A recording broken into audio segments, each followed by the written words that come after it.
This video is sponsored by Snot Goblin Gaming, and in this video we're going to take a look at their brand new FutureProof Modular Terrain set. I was sent a pre-production sample of this set to try out.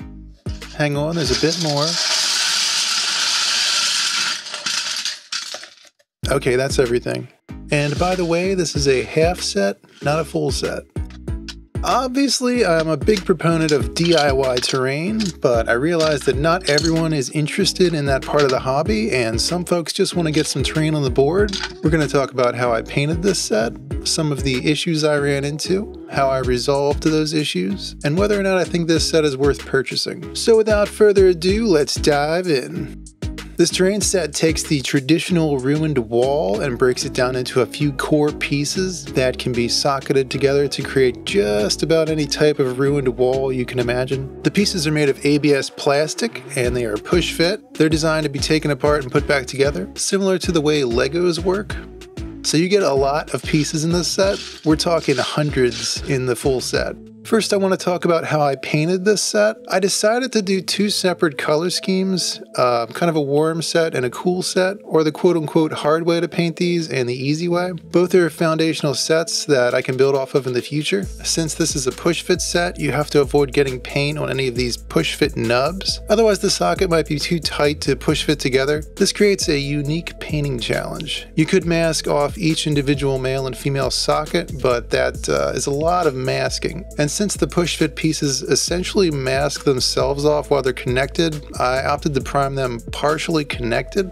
To showcase what's possible with this set, I wanted to try doing separate colors for the floors, pillars, and walls. To do that, I used plastic wrap in between the floor pieces and the walls, and created a kind of double-sided mask. I started with the floors. Once those were done, I flipped the plastic around to cover the floors, and I spray painted the walls and pillars separately. While painting the walls and pillars, I did one pass with the spray paint, avoiding the exposed nubs on the top. Then I flipped the pieces around and did the same thing again, basically. That way the push-fit sockets were never exposed to the paint. Even though it was winter, I was fortunate enough to get some 60-degree weather. Looking good, Justin. I think most people who buy these are going to want to prime them with spray paint. So that's what I did. I wouldn't blame you for slapping everything together and priming the entire set gray, doing a bit of dry brushing and calling it a day. That's definitely the easy route and would look great, but I think one of the cool things about this set is you can make as many different color options as you want. For example, you could have like 2 or 3 different color options for the walls and then swap them out as needed, adding even more variety to an already modular terrain set. This priming method actually worked pretty well. It took me about 3 hours to get through everything. It would have gone a lot faster if I had masked off more of the quote-unquote trays, but that saran wrap ended up causing the gray primer to peel off a bit, so I'm kind of glad I only used 3 trays. If I had given them proper curing time, that probably wouldn't have happened, but they really only got like 15 minutes of dry time before I flipped the wrap around. Also, I kept an old brush nearby to brush away any runs or excess paint. With the priming out of the way, I got to work on the details. To paint this set, I dry brushed the floor pieces with a light gray. Easy enough. I'm using some scrap styrofoam here as a texture palette. Just a little tip if you ever need a texture palette and you have some styrofoam nearby. I painted the columns bronze using a cheap flat round makeup brush. Again, painting the front facing sides and edges, avoiding that inside track. And you can use the floors again as a drying rack here.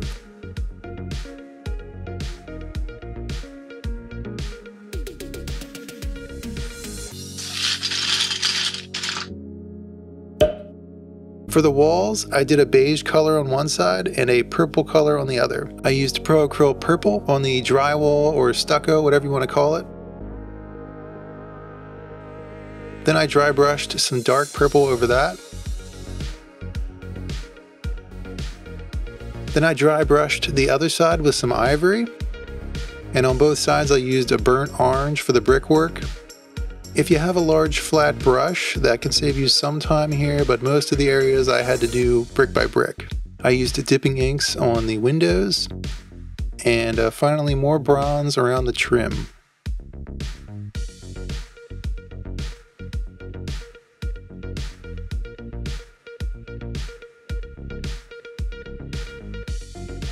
and then everything got a brown oil wash. I let the oil wash dry for about a day before sealing it. I would suggest giving it at least 3 days to dry, but I didn't really have the time for that. So that's the hard way to paint these. An easier option would be something like this. For the other set, I covered the walls with indigo blue dip. It's better to do one side at a time here and let the pieces dry flat. That helps avoid pooling. Once those were all dry, I went in with some shark skin dip over everything but the wall art and the brickwork. The flat brush was really helpful here as well. I decided to do some gray pillars for this set to match the floor tiles. I also decided to cut a few pillars in two just above the skull. I felt like I needed some more of the broken pieces and I had more pillars than I needed, so it made sense to cut a few in half. I left that wash dry for a day, and then I sprayed all the pieces with Rust-Oleum's matte clear. To put that sealant on, I pieced everything together like this, and then I would just spray each wall and the top surfaces here.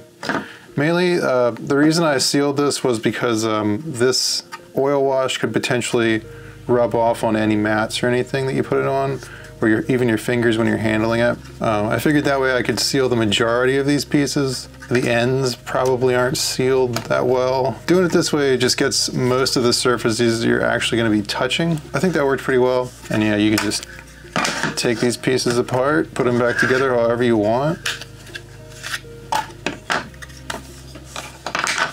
I want to talk a little bit about pros and cons for this set. For pros, the modularity is fantastic here. I think this would be a pretty great base terrain set. If you don't have a lot of terrain, you're going to get a lot of mileage out of this. This set is super adaptable, especially if you do like a really basic color scheme that's going to go with a lot of mats. Whatever size game you're playing, you can kind of adjust it to fit the needs for that game. Storage. These take up a lot less space than traditional ruins. You wouldn't necessarily have to take the entire piece apart. You could just take the levels apart and just stack them. So yeah, really easy to store, really easy to transport. Functionality, it's a very practical design, designed specifically for gaming. When you're stacking floors on top of each other, they don't go too far in, so you're never going to have issues reaching in there to get your minis. Regardless of how you put these together, there's always going to be like a nice open floor plan, if you will. They're made of ABS plastic, which is the only thing that I think would really work for something like this. I would be concerned using resin for this. With the level of precision that you need for these pieces to fit together consistently, I would be very surprised if someone could manage to 3D print something like this. I don't think resin would be very good for push fit either. It would most likely break off. As for cons, I do have a few issues that I ran into. Some of those I could work around, others I couldn't. So these columns have these tiny little nubs. I think they're mainly there to help hold the wall pieces in place, but they're tight enough that it will strip the paint off of these edges. So whenever I'm pulling these apart or putting them back together, I always try and like pull this piece outward. It's a lot easier to showcase on the long pieces. You just kind of pull them away or put them in like this. Because if you pull them out like this, then it's just going to strip all that paint off of that edge. And then if you have it oriented in the future where this edge is exposed, you're going to see that. It does take some time to set these up and tear them down compared to pre-built terrain. You can kind of get an idea of how long this takes to actually put this stuff together. Yeah, like I would most likely have some basic shapes pre-built that maybe I could just tweak them a slight bit. But yeah, to say that you're gonna unassemble and reassemble this for every single game, that would definitely take a long time.